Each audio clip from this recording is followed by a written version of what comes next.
We're up on top of a mountain here. It's really quite amazing. This is a really fun find for us. Really, really wonderful. Amazing, amazing, amazing. You can see why I got excited about this boat. It's wonderful.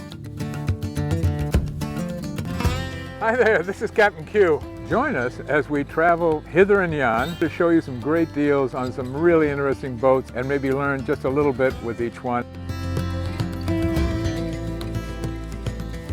Hey, Captain. Oh my God.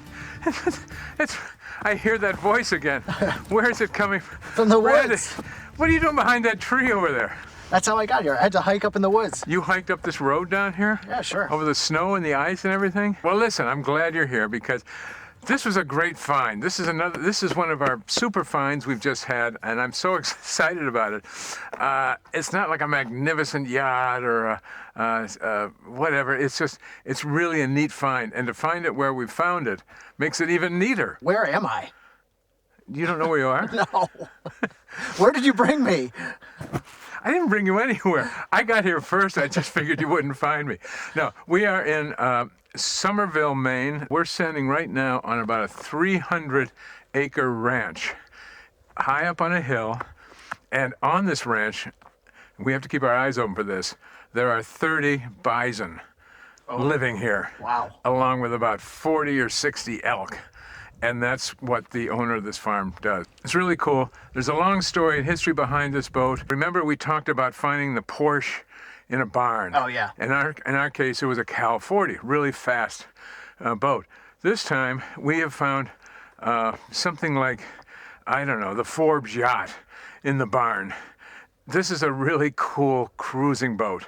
And it's a cruising boat for anybody that can afford any boat at all. Walk with me and come on up the hill. I think here. It's more like skating on this surface. Yes, you're right, we are skating. There's solid ice under here. And check this out. Nestled in the woods of northern Maine. This is a 1980 Pacific Seacraft Orion 27-foot cutter. And she is nearly perfect to the eye down here. When I say perfect, I mean the boat is intact. The original gel coat appears to be very strong, and I wouldn't think that, look at that, just a little bit of rubbing with a leather glove gets some of the mildew off of it. That's gonna shine the minute it hits the water. Boot top. This needs a thorough waxing, polishing, buffing, and maybe painting eventually, but not right away. The bottom paint is old and tired, but the nice thing about it is that there's not a lot of it on there. So that won't take much to clean up. Would you even sand that down before you put it in the water? Sure, but that's like all those questions you always ask me. What do you want to do? How much effort do you want to put into the boat? Right now, this boat could go in the water and you go sailing. With this bottom, you'd probably lose, I don't know, a quarter of a knot, maybe half a knot at worst, and you won't even notice it. But this boat was designed by Henry Morschlot, who was one of the original founders of Pacific Seacraft out in California. And this was his last design. And for those of you who are familiar with Pacific Seacraft, it does not have their classic canoe stern to it.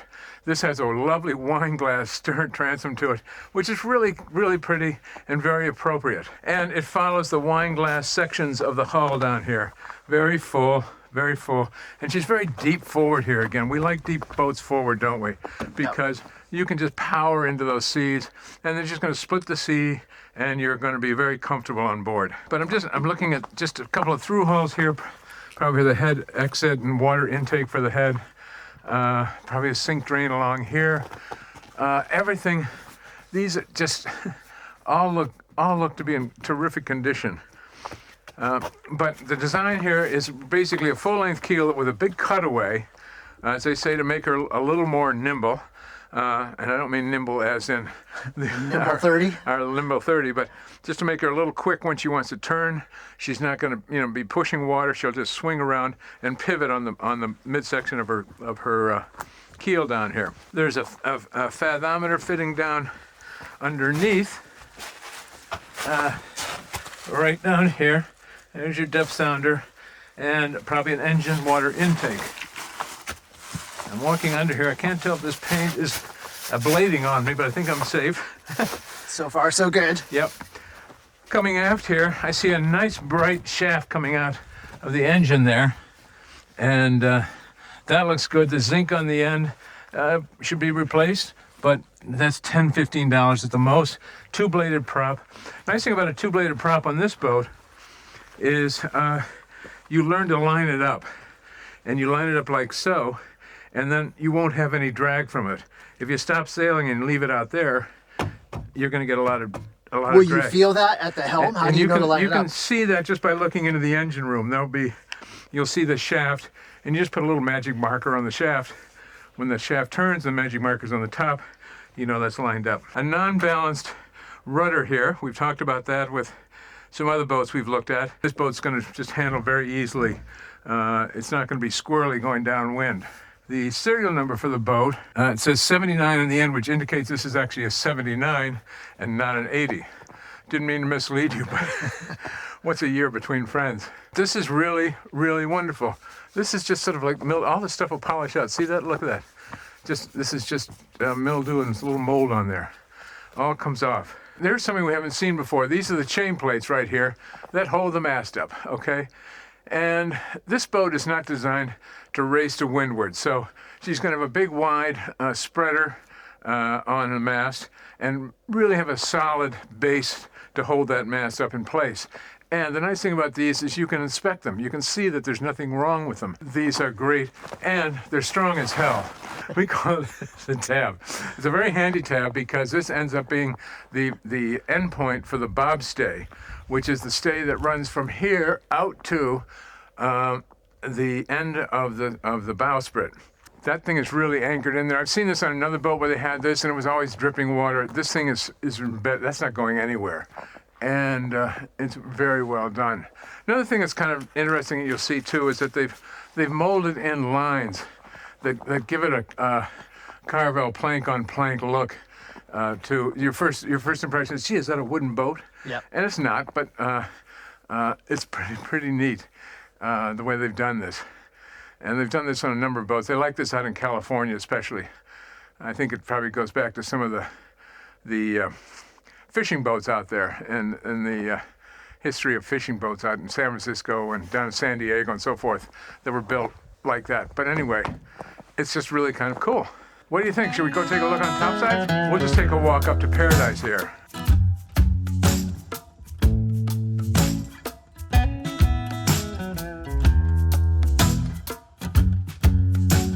Right off the bat, I want you to notice that we are on a 27-footer.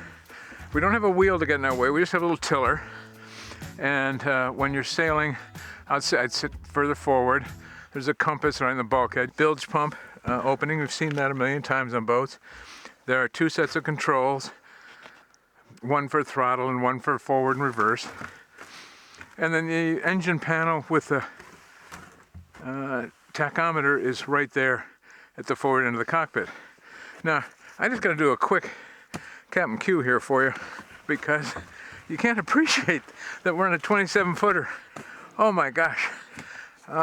Grande hat.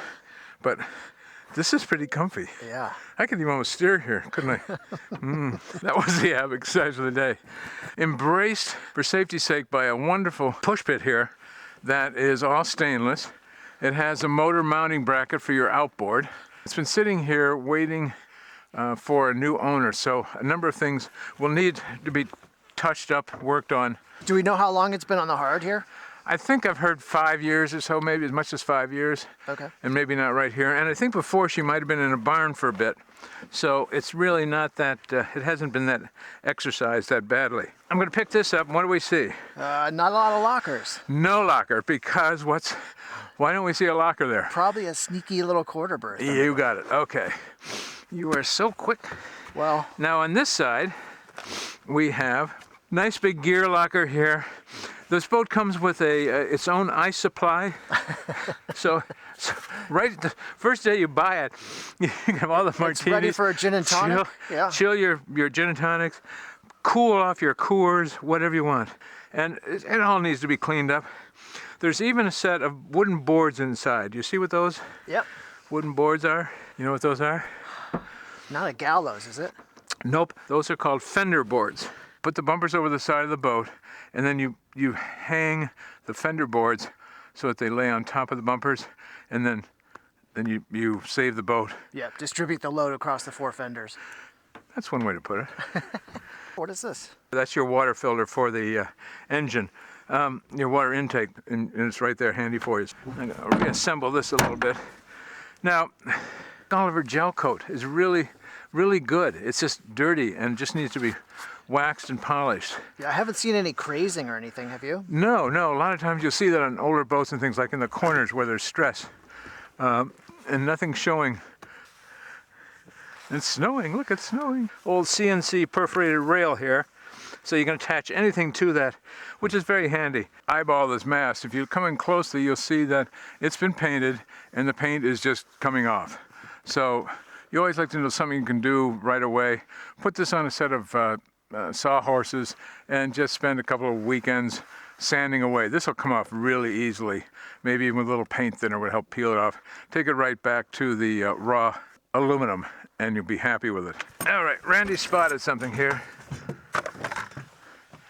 Okay, this is the carrier piece for the bowsprit, and something's gone on here, and this needs to be definitely worked on. This is all cracked and broken away. I thought something's gone on here.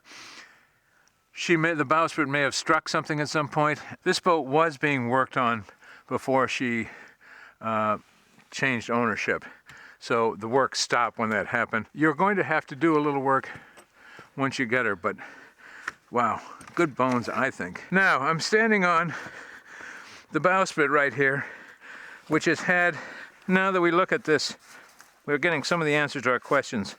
This has had a problem, okay? There's been an impact here that's affected the forward end of the bowsprit, and split it back here to some degree. I think what we have here is a nice piece of firewood. This is not major surgery. Look inside the companionway here, and you will see a snow-covered Yanmar 13 horsepower engine. We can dust that off a little bit. There we go. That feels a little better for it. That engine looks terrific. Now in the cockpit, when you open up the cockpit, you were talking about total access. Just look down at your feet right now. Look down here. Here's the rest of the engine. And you see the shaft coming out of the transmission down right in the bilge down there? Yep. And we talked about lining up that shaft for the two-bladed propeller. Yep. That's where you mark it. You just mark that, put a mark right on top of that shaft. When that mark shows up there, you're all set. And can you crank it? Can you just turn it by hand, or how would you get it to the right spot? Oh yeah, you can turn it by hand, sure. How good is this? And you realize you're actually standing down in the engine room. I am. Just tons of room all around you there. It looks great. Can you see the motor mounts there? They Yep. look pretty good They look pretty good. on both sides. Yep, They rubber look, bushings look pretty good. they look good up here. Yep, Yeah, I mean, it could use a little cleaning, but that's it. yeah, that's it. So, Randy, Yes, what do you say we go below? that sounds great. I want to see this.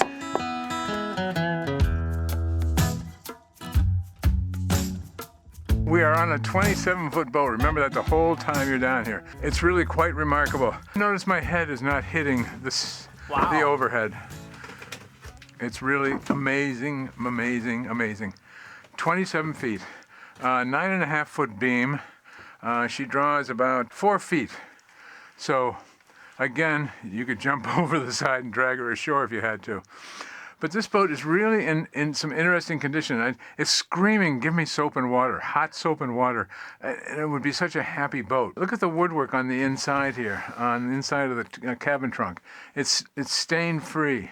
The ports are really solid, massive, with good old thumb wing nuts on them. And they're tight as can be. We have a little crack in this one right here, which Randy spotted, but other than that, both sides are in good, just great condition. We've got some great grab rails up here. But the other thing, what do you notice about the overhead? Let's see how observant you are. This is something really cool. Zippered? Zippers, yes. So, idea behind these are to get up behind any fastenings on the deck. You don't have to take everything down. You just unzip it, and get to handrails or anything that's been mounted on the deck.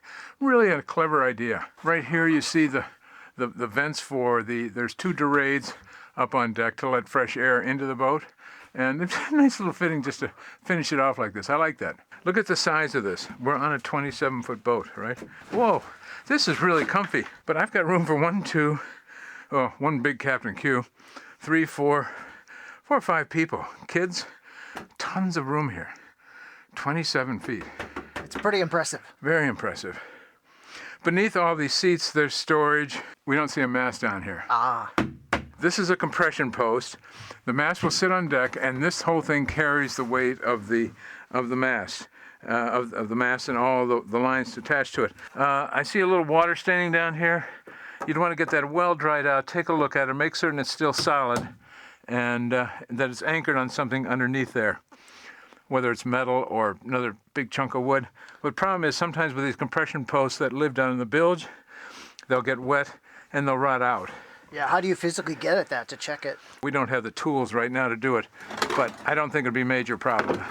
My son-in-law's last boat was a Seawind Catch. The bottom of his compression post was completely rotted out, but the good people at Paul E. Luke up in Booth Bay fitted a stainless steel foot on the bottom of the mast, and then that had a screw drive underneath it so you could tighten it up and pressure it.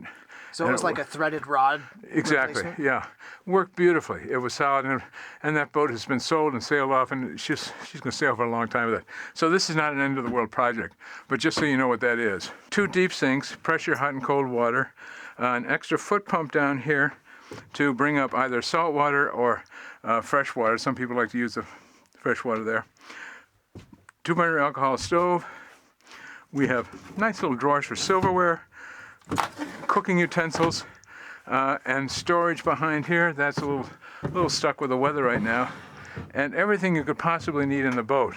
This boat is so well equipped. This will give you further reason to understand why I'm so excited about this boat. Just check this out. Check this out. Oh. Do we like this? Do we like our Denny Moore soup? No, not at all, but we'll eat it. It is the best. Nothing tastes better than this. Look at the size of this ice box. You could put 150 pounds of ice in there. Be good for a week. It'd be fabulous. You remember sometimes the Captain Q measuring stick has issues from time to time? Here's the chart table, the navigation station. Just watch this. We fit right in here. Cushy. Right in here. Right next to the person on the helm. I've got my chart laid out here. I've got the control panel for the lighting, for the switches and so forth. This is nice. You know what else is nice about this? What's kind of fun is that the galley has an extension. Check out the galley extension here. Boom. So you need more cooking area? Just check out the whole length of it. That's almost 10 feet of galley there, going from here to there.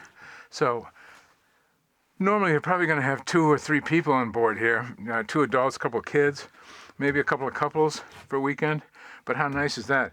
At the chart table, I want some more room to work. I want my little chart book here, and I've got other things I can put over on this little extension, and I'm locked in at an angle.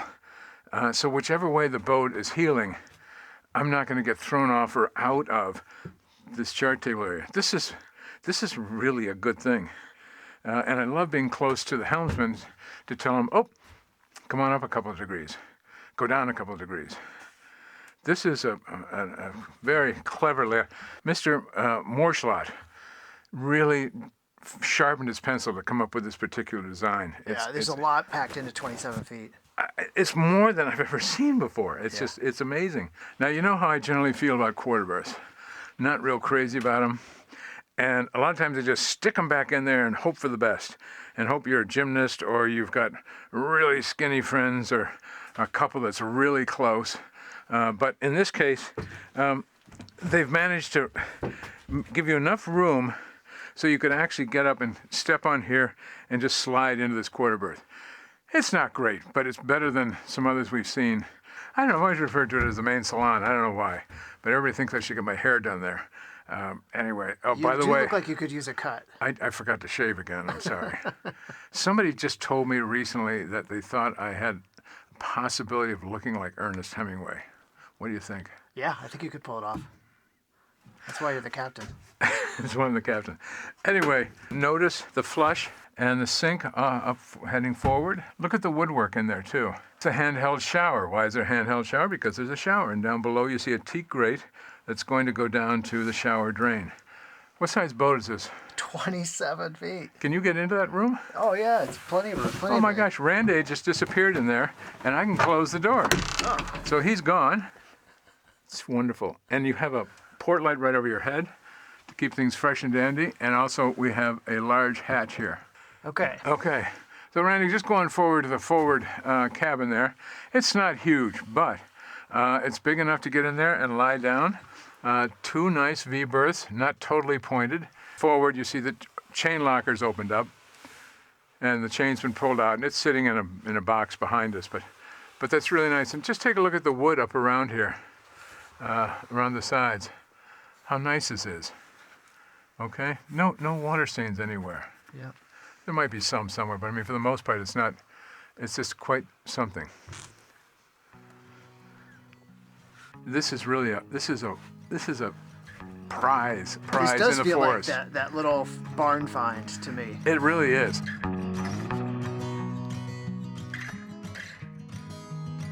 What a day it's been, Randy. What a day it's been. This was more fun today than we've had since last week. Agreed. But I'm standing here beside the mighty Kennebec River. Sometimes we just are very lucky that we find something a little unusual for us, and truly a find, both for what it is and also for what it might cost somebody. We found a Pacific Seacraft Orion 27 sitting in Somerville, Maine, and she's listed for $17,000. It's a spectacular number. We've taken a look through it. You've all just seen what we've seen. It's a 40-footer squeezed into 27 feet. Quite amazing. Everything works in it. There's something, the designer did a really remarkable job discussing the ergonomics, the fit of people inside this boat. And remember, we're using the big Captain Q measuring stick. So many things to like about the boat. I love the size of the head. We had a head with a shower in it, in a 27-foot boat. This was a remarkable boat, and we were really lucky to see it. At least one couple that they know of, they report of, a fellow named Morgan, who set out in his boat, the Otter, in 1998, and 5 years later, after visiting 50 countries, had circumnavigated the world. No kidding. Wow. In this little boat, little boat here. It's amazing. It's just absolutely incredible. You know I have a question for you. Oh, you do? What is the question? Why are we standing here in the freezing cold? Why are we so cold? Could I have a rating? A rating? Oh, Please. a rating. Oh my God. I'm so excited about the rating. I'm sort of half thinking about this the whole time. It's great. This boat's a flat out 10 to start with. It's dynamite there. And you know something? It's been around the world. Not this boat, but a sister ship. Who else has been around the world? Our Hinckley Bermuda Authority. Can you imagine this boat beside the Bermuda 40 going around the world? The two I of them. can, yeah. I'm giving it a 20. Woo! Wow. It's a super boat for what it is, and if I got really bored sailing around Casco Bay, I would just turn left and head over to England, and then, I don't know, Mediterranean. That's kind of crazy, but that's the way I feel about the boat. I was so excited. There's so many nice things about the boat.